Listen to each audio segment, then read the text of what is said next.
Good morning, everyone. Today we'll start class 9, science part chemistry, chapter number 1, matter in our surroundings, part 1, a state of matter. This chapter will be completed in 4 lectures. First 2 lectures are theory part. Third lecture is some important questions and their answer with discussions. And last lecture is NCERT solution. तो आइए बने रहिए मेरे साथ और सीखते हैं कुछ नया। आप देख रहे हैं इस समय साइंटिफिक नॉलेज यूट्यूब चैनल। यदि आप चैनल पर नए हैं तो please subscribe our channel and press the bell icon for daily notification. चलिए सबसे पहले हम बात करते हैं टॉपिक्स इन दिस चैप्टर, यानी इस चैप्टर में हम कौन कौन से टॉपिक कंप्लीट करने वाले हैं। तो first of all topics in this chapter, first topic is introduction part, second topic is physical nature of matter. First, we have to learn about what is the definition of matter, for example. Then we learn physical nature of matter. Then diffusion, characteristics of particles of matter, like they have space between them. They have intermolecular space, intermolecular force of attraction. They are very small particles. They cannot see by naked eyes. Then we learn about some states of matter. For example, solid state, liquid state, gaseous state, and plasma state. And last state of matter is Bose-Einstein condensate. And in second lecture, we'll learn about the change of state of matter. यानी कोई भी matter अपना state कैसे change करता है। उसमें दो factors आपके अलाउ होते हैं, first effect of temperature and second is effect of pressure. ये दोनों चीजें हम डिस्कस करेंगे। इनके अंदर बहुत सारे टॉपिक्स आएंगे, उनको हम डिस्कस करेंगे, जैसे लेटेंट हीट हो गया, latent heat of fusion, latent of heat vaporisation हो गया, इवेपोरेशन हो गया। फिर हम पढ़ेंगे factors affecting the rate of evaporation, evaporation cases, cooling और कुछ और टॉपिक्स हैं। अब हम बात करते हैं, सबसे पहला टॉपिक हमारे सामने है इंट्रोडक्शन। तो फर्स्ट ऑफ ऑल अगर हम आप बात करें तो इस समय हम साइंस का जो फर्स्ट पार्ट है, केमिस्ट्री पार्ट, वो हम डिस्कस करने वाले हैं। केमिस्ट्री जस्ट हमने स्टार्ट किया है। अभी तक 8वीं क्लास तक जो हमने पढ़ा था, 8वीं क्लास तक, वो सिर्फ और सिर्फ केमिस्ट्री हमने नहीं बल्कि साइंस पढ़ा था। यहाँ पर फिजिक्स, केमिस्ट्री, बायोलॉजी सब एक साथ रहते थे। बट 9th और 10th क्लास से हम इनको सेपरेटली स्टडी करने लगते हैं, क्योंकि कहते हैं ना कि जब हम क्लासिफिकेशन किसी चीज के करते हैं उसका रिजल्ट सिर्फ एक ही होता है ताकि स्टडी करने में आसानी हो जाए। अगर केवल हम साइंस पढ़ेंगे तो चैप्टर्स वही है, पढ़ना वही है, बट अगर एक ही सब्जेक्ट को हम 3 पार्ट्स में डिवाइड कर देते हैं, फिजिक्स में, केमिस्ट्री में, बायोलॉजी में, तो उसको स्टडी करना थोड़ा सा आसान हो जाता है। तो आपके लिए केमिस्ट्री यानी रसायन शास्त्र बिल्कुल नया है, न्यू है। ध्यान से सुनेंगे, बेसिक से 1 बाय 1 सभी डिस्कस करने वाले हैं। तो first of all, since early times human beings have been trying to understand their nature, यानी बहुत पुराने समय की अगर हम बात करें तो उस समय धीरे धीरे, अगर आपने इतिहास पढ़ा है तो आपने पढ़ा होगा कि ह्यूमन अपने नेचर्स के बारे में, अपने जो परिवेश है, जो हमारा वातावरण है, एटमॉस्फेयर है, उसके बारे में जानने की कोशिश करता रहा है। वहीं पर एक नाम आता है Indian philosopher, he classified matter into 5 basic elements. उन्होंने मैटर को क्लासिफाई किया किसमें? 5 बेसिक एलिमेंट्स में। कौन कौन से? जिन्हें हम कहते हैं पंच तत्व। आपने सुना होगा, छित जल पावक गगन समीरा, 5 तत्व से बना शरीर। यानी जो हमारा बॉडी है, जो हमारा शरीर है, वो 5 तत्व से मिलकर बना हुआ। या फिर कह सकते हैं हमारे आसपास जो एटमॉस्फेयर है, जो हमारा पृथ्वी है, कुछ भी कह लीजिए, वो सिर्फ और सिर्फ 5 चीजों से मिलकर बना हुआ है। कौन कौन से पंच तत्व हैं? तो देयर आर एयर, हवा, अर्थ, फायर, स्काई एंड वाटर। ये 5 तत्व हैं जिन्हें हम पंच तत्व कहते हैं, जिनसे मिलकर पूरा ब्रह्मांड बना हुआ है। According to them, living as well as non-living things are made up of these elements. इनके अनुसार जितनी भी लिविंग यानी जीवित वस्तुएं हैं या फिर निर्जीव वस्तुएं, वो सभी इन्हीं 5 तत्वों से मिलकर बनी होती है। Nowadays, but in modern chemistry, nowadays scientists evolve the type of classification of matter. First, physical properties and second is chemical properties or chemical nature. तो ये देखते हैं केमिकल नेचर में अगर हम बात करें, मैटर के डेफिनेशन की अगर हम बात करें तो what is the definition of matter? Matter क्या है? मैटर मतलब पदार्थ। तो the definition of matter is anything that has mass and take up space. यानी कोई भी पदार्थ, लिखा हुआ है मैटर इज एनीथिंग, एनीथिंग मतलब कुछ भी। यानी हमारे आसपास यदि हम नजर डालें तो हमारे आसपास जो भी दिखाई देता है, कुछ भी दिखाई देता है, वो सभी मैटर है। क्यों? They have mass and they take up space. That is very simple explanation. That is simple definition of matter is anything which has mass and occupies space, that is called matter. जैसे मान लेते हैं there is bottle, bottle has mass and occupies space, that is matter. Anything, chair, table, everything, जो भी आप देख सकते हैं, महसूस कर सकते हैं, that is also called matter. For example you can see atoms, atom is the smallest particle of matter. किसी भी मैटर का जो सबसे स्मॉल या सबसे छोटा पार्टिकल होता है उसको हम क्या कहते हैं, मैटर कहते हैं, that is also. For example you can say helium, oxygen, nitrogen, hydrogen, everything, that is matter. Second, molecules, molecules is a group of atoms. For example, H2O, sugar, carbon dioxide gas, that are also matter. Then compounds, compound is a group of molecules, that is also matter. For example, table salt, silicon dioxide, carbon dioxide, magnesium hydroxide, sodium hydroxide, H2SO4, HCl, HNO3, everything is matter. Other examples like the top, cat, tree, house, computer, everything has mass and occupies space, so that's called matter. It is clear everyone? Okay. Next, for examples that are not matter. तो फिर matter कौन सा नहीं है, क्योंकि हमें तो ध्यान में यही आता है कि हमारे आसपास जितनी भी चीजें सभी में मास होता है और सभी स्पेस लेते हैं, तो सभी मैटर है। फिर मैटर कौन सी चीजें नहीं है? First is photon, photon is a group of lights. Photon is a particles. Photon is a particles. Light, जो लाइट आता है, लाइट, सनलाइट या कोई भी लाइट जो होता है, वो किससे मिलकर बनता है? फोटॉन से मिलकर बनता है। तो फोटॉन में मास नहीं होता है, इसलिए फोटॉन मैटर की कैटेगरी में नहीं रखा जाएगा। Second example is heat, thoughts, feelings, no occupied space and no has mass. Microwaves, the radiation are not appliances, यानी माइक्रोवेव्स होता है, माइक्रोवेव जिसमें खाना गर्म करते हैं, तो उसमें जो रेडिएशंस होते हैं that are non matter, but appliances is matter. क्यों? अप्लायंसेस के लिए जगह की जरूरत पड़ती है। तो that is the basic concept of matter for the exam. Okay, चलिए आइए देखते हैं कि मैटर किससे मिलके बना होता है। तो physical nature of matter, matter का फिजिकल नेचर क्या होता है? फिजिकल नेचर मतलब उसका साइज क्या होता है, उसका शेप क्या होता है, उसका स्टेज क्या होता है, उसकी कलर क्या होता है, वो सारी प्रॉपर्टीज का कहलाती है फिजिकल नेचर। तो matter is made up of particles, जो मैटर होता है, पदार्थ होता है, वो छोटे छोटे पार्टिकल से मिलकर बना होता है। यानी कोई भी मैटर को यदि हम काटेंगे, कट करेंगे, छोटे छोटे पीसेस में कन्वर्ट करेंगे, तो वो सभी क्या होंगे? छोटे छोटे पार्टिकल से मिलकर बने होते हैं। And all matter consist of a very small particles, और जो मैटर के जो पार्टिकल्स होते हैं वो बहुत छोटे होते हैं। These small particles are called atom. I have already tell you that its smallest particles of matter is called atom. Okay, these particles of matter are too small, बहुत छोटे होते हैं, so they cannot be seen by naked eyes or simple microscope. यानी जो matter के छोटे छोटे particles होते हैं जिन्हें हम एटम कहते हैं, वो इतने छोटे होते हैं, इतने स्मॉल होते हैं कि उन्हें हम नेकेड आइज से भी नहीं देख सकते, इवन स्मॉल माइक्रोस्कोप से भी विजिबल नहीं होते हैं। And next is particles of matter are continuously moving, यानी जो मैटर के पार्टिकल्स होते हैं वो कंटिन्यूअस मूव कर रहते हैं, मोशन में रहते हैं, बट उनका मोशन इतना कम हो रहा है, जब हम पार्टिकल्स को नेकेड आइज से नहीं देख सकते तो उनके मोशन को भी देखना पॉसिबल नहीं है, but they are continuously moving as they process kinetic energy, because they have kinetic energy, गतिज ऊर्जा, जिसकी वजह से वो मूव करते हैं। With the increasing of temperature, kinetic energy of particles also increases, so particles move faster. यानी जब हम टेम्परेचर इंक्रीज करते हैं किसी भी मैटर का, तो जो पार्टिकल्स होते हैं उनकी काइनेटिक एनर्जी इंक्रीज होती है, और जैसे जैसे काइनेटिक एनर्जी इंक्रीज होती है वैसे वैसे उनका जो मोशन है वो फास्ट हो जाता है, या उनका मोशन इंक्रीज हो जाता है, या वो जो मूव करते हैं वो उनका फास्ट मोशन हो जाता है। ठीक है, चलिए आगे देखते हैं। जो मोशन होता है वो किस तरह का होता है? तो ब्राउनियन मोशन उसे कहते हैं। क्या कहते हैं उसे? Brownian motion. यहां पर आपको चित्र में दिखाई दे रहा होगा ब्राउनियन मोशन।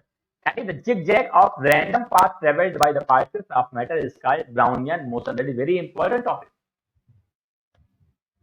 जैसे यहां पर आप एग्जांपल में आप यहां पर देख रहे होंगे, ये यहां पर जो पार्टिकल्स है, पार्टिकल्स का कोई भी डायरेक्शन नहीं है, बल्कि वो जिग-जैग ऊपर नीचे दाएं बाएं किधर भी मूव कर सकता है। अच्छा, इधर उधर मूव करने का रीजन क्या होता है कि जैसे मान लेते हैं ये पार्टिकल्स इधर गया, जैसे इधर गया तो इस पार्टिकल से टकराया, टकराने के बाद इधर आया, जैसे इधर आया तो यहाँ कोई पार्टिकल उससे टकराया, इधर आया, इधर टकराया, इधर गया, इधर टकराया, इधर गया, इधर टकराया, इधर गया, इधर टकराया, इधर गया। यानी आपस में एक दूसरे से टक्कर खाने के बाद इनका जो मोशन होता है वो कंटिन्यूअस मूव होता रहता है, और इस तरह के मोशन को हम बोलते हैं Brownian motion. Is it clear everyone? Okay. Intermixing of particles, that is the definition of fusion. Fusion क्या होता है कि intermixing of particles of two different type of matter on their own is called diffusion. यानी दो प्रकार के matter हैं अपने पास, उन दोनों को जब हम मिक्स करेंगे तो उनके बीच में जो इंटरमिक्सिंग होता है उसे हम क्या बोलते हैं? डिफ्यूजन कहते हैं। The rate of diffusion increasing on increasing the temperature of the diffusion substance. यानी अगर हमें डिफ्यूजन को इंक्रीज करना है तो हमें टेम्परेचर इंक्रीज करना पड़ेगा, या दूसरी भाषा में कह सकते हैं कि टेम्परेचर बढ़ाने पर जो डिफ्यूजन रेट है वो इंक्रीज होता है। And it is the natural process take place of solid, liquid and gas. For example, जैसे मान लेते हैं कि हमने लिया water, water is another material, sugar is another material. दोनों मटेरियल को जब हम एक दूसरे के साथ मिक्स करते हैं तो वो दोनों आपस में मिक्स होते हैं, इंटरमिक्सिंग होती है। तो इस प्रोसेस को हम बोलते हैं डिफ्यूजन। अगर आपको शक्कर घोलना है तो अगर शक्कर घोलने में थोड़ा टाइम लगता है, आप एक्सपेरिमेंट करना घर पे जाके, एक में फ्रिज का पानी लिखना, एक में गर्म पानी रखना, दोनों में सेम अमाउंट शुगर डालना, दोनों को चम्मच से एक साथ डिसॉल्व करना, जिसका टेम्परेचर इंक्रीज होगा उसका जो डिफ्यूजन रेट है वो ज्यादा होगा, यानी जल्दी घुल जाएगा, और जिसमें जो ठंडा पानी होगा उसका डिफ्यूजन रेट कम होगा, यानी उसको घुलने में थोड़ा सा समय ज्यादा लगेगा। तो science is a group of experiments. जब भी हम साइंस पढ़े तो साइंस में जो छोटी छोटी एक्टिविटीज हैं उनको एक्सपेरिमेंट के रूप में हमें घर पर करना चाहिए।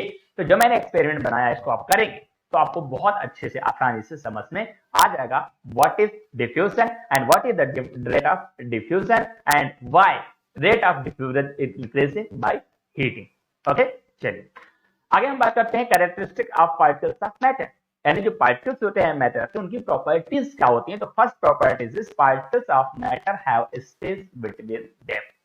यानी जो पार्टिकल्स होते हैं उनके बीच में स्पेस होता है, स्पेस मतलब गैप।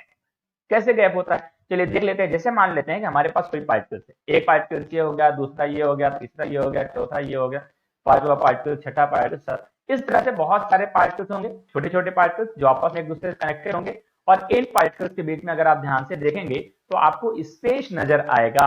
ये स्पेस सभी प्रकार के मैटर्स में, सभी प्रकार के पार्टिकल्स के बीच में होता है, चाहे वो सॉलिड हो, लिक्विड हो या फिर गैस।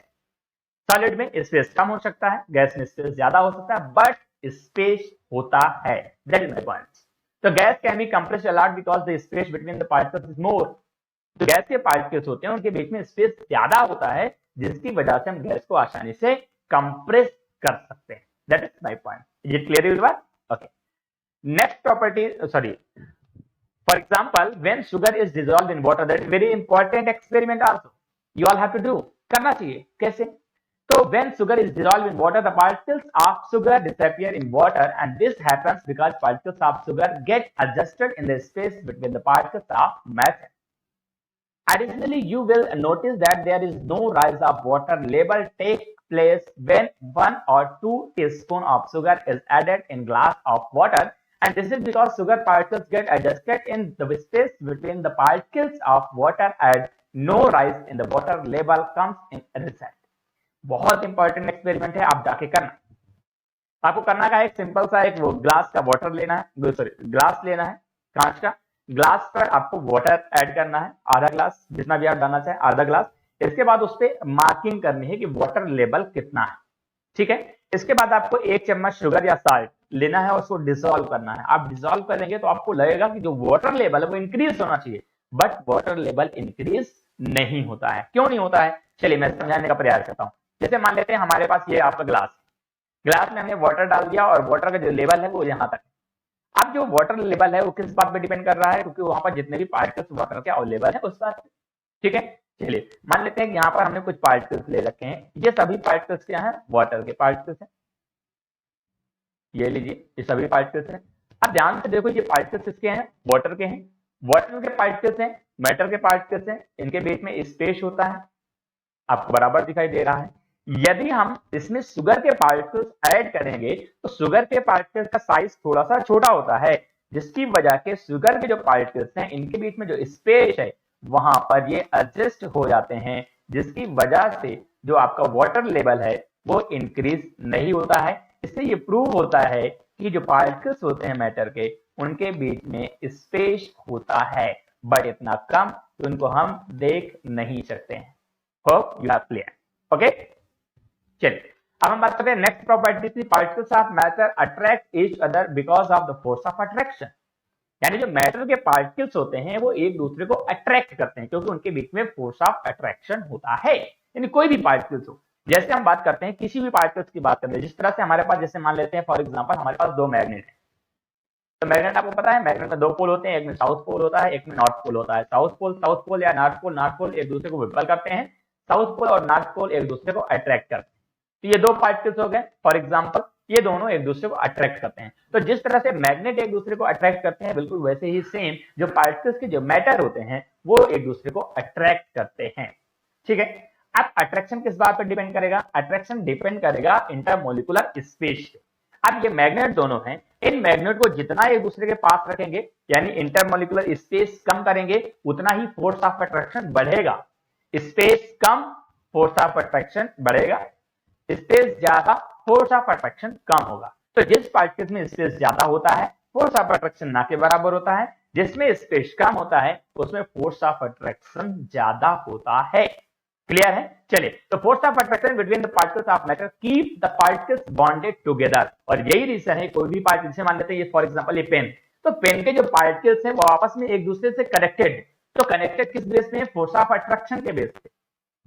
अगर इनके बीच में फोर्स ऑफ अट्रैक्शन नहीं होता तो इनके पार्टिकल्स सब इधर उधर चले जाते, इधर घूम जाते, इधर घूम जाते, तो आपका जो पेन का स्ट्रक्चर है, जो शेप है, वो आपको प्रॉपर नहीं मिलता। किस वजह से है? Because the force of attraction. Okay, चलिए, the force of attraction between the particles of solid is greatest, solid में सबसे ज्यादा होता है। Between the particles of liquid is moderate, medium होता है, जबकि the between particles of gases is lowest. यानी गैसेज में फोर्स ऑफ अट्रैक्शन सबसे कम होता है क्योंकि इंटरमोलिकुलर स्पेस ज्यादा होता है।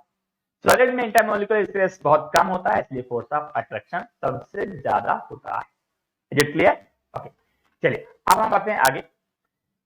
Because the lowest force of attraction between the particles of gas, we can move our hands through air easily. और यही रीजन है, जैसे मान लेते हैं एयर, हवा है, तो हवा के पार्टिकल के बीच में स्पेस ज्यादा है, इसलिए अगर हम हाथ को इस तरह से आसानी से मूव करेंगे तो हम आसानी से मूव कर सकते हैं क्योंकि फोर्स ऑफ अट्रैक्शन कम है, स्पेस ज्यादा है। लेकिन अगर इसी हाथ को हम बाल्टी में भरे पानी में ले जाकर ऐसे मूव करेंगे तो आपको ज्यादा फोर्स लगाना पड़ेगा। क्यों? क्योंकि वहां पर फोर्स ऑफ अट्रैक्शन पार्टिकल्स में ज्यादा है, इसलिए अपने को फोर्स अप्लाई करना पड़ता है। और अगर इसी हाथ को किसी सॉलिड में ले जाओ और फिर आप मूव करने की कोशिश करो, it is possible? No, not possible. It is the reason for intermolecular space and intermolecular force of attraction. Okay, is it clear everyone? Okay, तो ये देखते हैं next topic. This is because the force of attraction between the particles is gas almost negligible. Gas में force of attraction लगभग negligible होता है, and the liquid force of attraction is moderate but the greatest in solid. I have already discussed. And the force of attraction between particles of solid, liquid, and gas can be arranged in decreasing order as follows. यानी solid में force of attraction सबसे ज्यादा, liquid में उससे कम, और gas में force of attraction सबसे कम होता है। क्लियर है? चलिए आगे हम बात करते हैं state of matter. Today is the very important topic. You have already learn about the state of matter like solid, liquid and gas in earlier classes, but in this class we learn about 5 state of matter. First is solid state, second liquid state, third gases state, and fourth state of matter is plasma, and fifth state of matter is Bose Einstein condensate, BEC. So first we have to learn about the solid state. What is the physical properties of solid state matter? Okay, so first point is the space between the particles is very less. Solid में space बहुत कम होता है, हमने already discuss कर चुके हैं। And the force of attraction between the particles is strong, और यही रीजन है कि जो फोर्स ऑफ अट्रैक्शन है वो बहुत ज्यादा होता है। Particles in solid is closely packed, और जो सॉलिड के जो पार्टिकल्स होते हैं वो क्लोजली एक दूसरे के साथ पैक्ड होते हैं, बिल्कुल एक दूसरे से सटे होते हैं।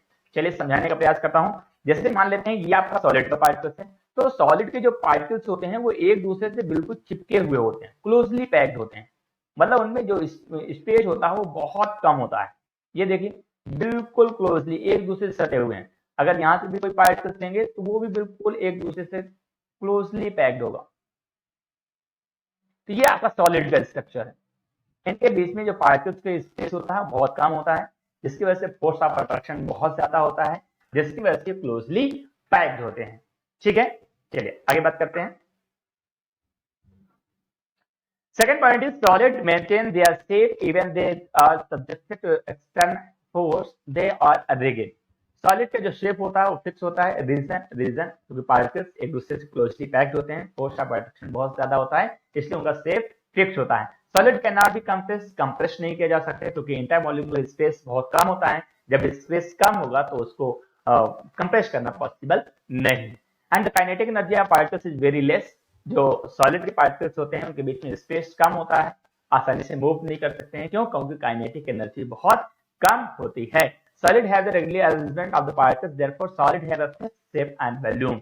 और यही रीजन है कि सॉलिड का जो शेप होता है वो फिक्स होता है और वॉल्यूम भी फिक्स होता है। क्यों? क्योंकि पार्टिकल्स का फोर्स ऑफ अट्रैक्शन इतना ज्यादा है कि पार्टिकल्स एक दूसरे का साथ छोड़ते नहीं है, जिसकी वजह से जैसा उनका अरेंजमेंट होता है वैसे के वैसे उनका शेप और वॉल्यूम बना रहता है। ठीक है, चलिए आगे हम बात करते हैं लिक्विड स्टेट की। लिक्विड स्टेट और सॉलिड स्टेट में डिफरेंस क्या है, मैं आपको डिफरेंस बता देता हूं कि the space between the particles are slightly more than this compared to the solid but still very less as compared to gas. यानी यदि हम इंटरमॉलिक्यूलर स्पेस की बात करेंगे, सॉलिड में बहुत कम होता है, गैस में बहुत ज्यादा होता है, तो लिक्विड में सॉलिड और गैस के बीच में होता है, मॉडरेट होता है, मीडियम होता है। सॉलिड में शेप और वॉल्यूम दोनों फिक्स होता है, गैस में शेप और वॉल्यूम दोनों फिक्स नहीं होता है, बट लिक्विड में शेप फिक्स नहीं होता है, बस वॉल्यूम फिक्स होता है। The force of attraction between the particles is strong enough to hold the particles. क्यों? क्योंकि जब स्पेस मीडियम है तो जो आपका फोर्स ऑफ अट्रैक्शन होगा वो भी मीडियम होगा, यानी पार्टिकल्स में जो फोर्स ऑफ अट्रैक्शन तो होगा पर सॉलिड से ज्यादा नहीं होगा, या फिर जो आपका गैस है उससे कम नहीं होगा। That is the reason.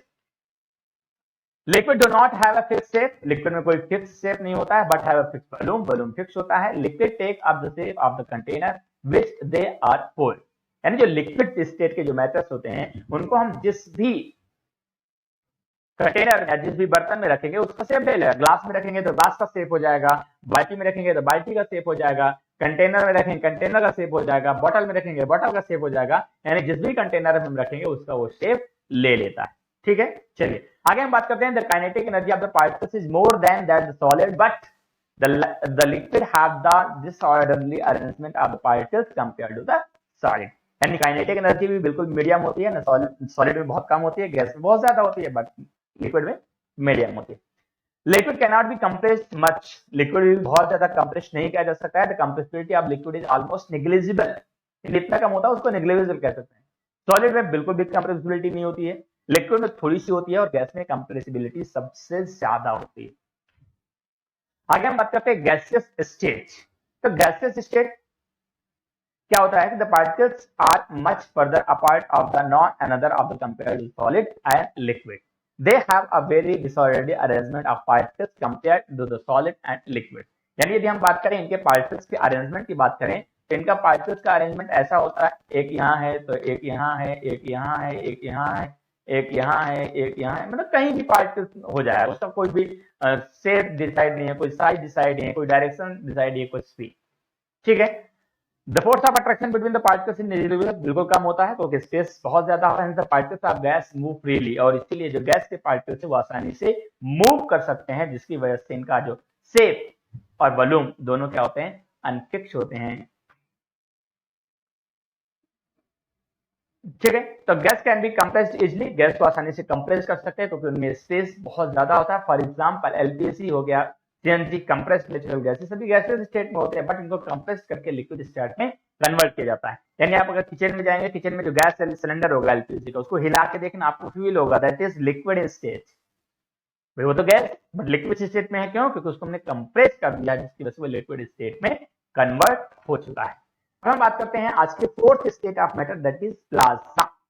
Plasma क्या होता है? फोर्थ स्टेट ऑफ मैटर है। The state consist of super energetic and super excited particles, यानी वो मैटर जिनके पार्टिकल्स बहुत ही ज्यादा एनर्जेटिक होते हैं, बहुत ही ज्यादा एक्साइटेड होते हैं, उन्हें हम प्लाज्मा कहते हैं। This particles are in the form of ionised gas, जो आयनाइज्ड गैसें होती हैं वो क्या होती हैं? प्लाज्मा स्टेट में होती हैं। और the form of ionised gas the fluorescent tube, जो फ्लोरेसेंट ट्यूब होता है, जो नियॉन साइन बल्ब्स होते हैं, वो सभी प्लाज्मा कंसिस्ट करते हैं। या फिर कह सकते हैं कि जो लाइटिंग होती है, लाइटिंग मतलब जो बारिश होते समय जो चमक होती है, वो भी आयनाइज्ड गैस होती है, वो भी प्लाज्मा आप कह सकते हैं। और अगर ये आपका जो फिगर दिखाई दे रहा है यहाँ पर, आप समझ सकते हैं किस तरह की गैसेस होती हैं। और यदि आपको रियल में देखना है तो आपको जाना पड़ेगा regional science centre Bhopal, fun science gallery में आप देखेंगे वहां पर एक एग्जिबिट बना हुआ प्लाज्मा, तो वो आप देखेंगे तो आपको बिल्कुल एज इट इज ऐसा ही रियल में दिखाई देगा।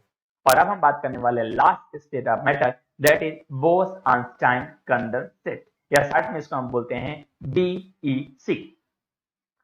तो सबसे बहुत इंपॉर्टेंट बात है, the Indian physicist Satyendra Nath Bose, that is very important, you all have to learn it, that भारतीय भौतिकविद सत्येंद्र नाथ बोस, और इन्हीं के नाम पर जो बोस वर्ड लिया गया, फर्स्ट वर्ड इन्हीं के नाम पर लिया गया है, made a study regarding the fifth state of matter. इन्होंने स्टडी किया था इस बात, फिफ्थ स्टेट ऑफ मैटर यानी BEC पर इन्होंने स्टडी किया था, and based on the study Albert Einstein, और इन्हीं के स्टडी के बेस पर जो हमारे अगले वैज्ञानिक हैं अल्बर्ट आइंस्टाइन, उन्होंने प्रेडिक्टेड किया था फिफ्थ स्टेट ऑफ मैटर, जिसे हम कहते हैं बोस-आइंस्टाइन कंडेंसेट। यानी बोस जो वर्ड यहां से लिया गया है वो किस पे है, वो है आपका सत्येंद्र नाथ बोस से, और आइंस्टाइन अल्बर्ट आइंस्टाइन से है, और condensate is the property of that fifth state of matter. होता क्या है कि the Bose-Einstein condensate or BEC is formed by the cooling of a gas extremely low density to super low temperature। यानी किसी भी मैटर को यदि हम बहुत, कोई भी गैस है उसको जब हम ठंडा करेंगे, टेम्परेचर डिक्रीज करेंगे तो लिक्विड में कन्वर्ट होगा, और ठंडा करेंगे सॉलिड में कन्वर्ट हो जाएगा, और ठंडा करेंगे तो फिर वो जिस स्टेट में जाएगा उसे हम बोलते हैं बोस-आइंस्टाइन कंडेंसेट, जहां पर बहुत ही लो डेंसिटी होती है और बहुत ही कह सकते हैं बहुत ही लो टेम्परेचर होता है, उस स्टेट को हम बोलते हैं बोस-आइंस्टाइन कंडेंसेट। ये हुआ आपका फर्स्ट लेक्चर फिनिश। अब आते हैं आज के क्वेश्चन पर। Question of the day, a form of matter has no fixed shape but it has a fixed volume, an example of this form of matter is। नीचे आपके पास चार ऑप्शन है, wood, kerosene, carbon steel, carbon dioxide. इन चारों metals में से कौन सा है जिसका शेप जो है फिक्स नहीं है बट वॉल्यूम फिक्स है? Sorry, clear? अगर आपको इसका आंसर पता है, अगर आपने पूरा वीडियो ध्यान से देखा है तो आपको आंसर जरूर मिलेगा। अपने आंसर कमेंट बॉक्स में लिखेंगे, comment your answer in comment box. If you have any doubt you can also right in comment box. Thanks for watching this video.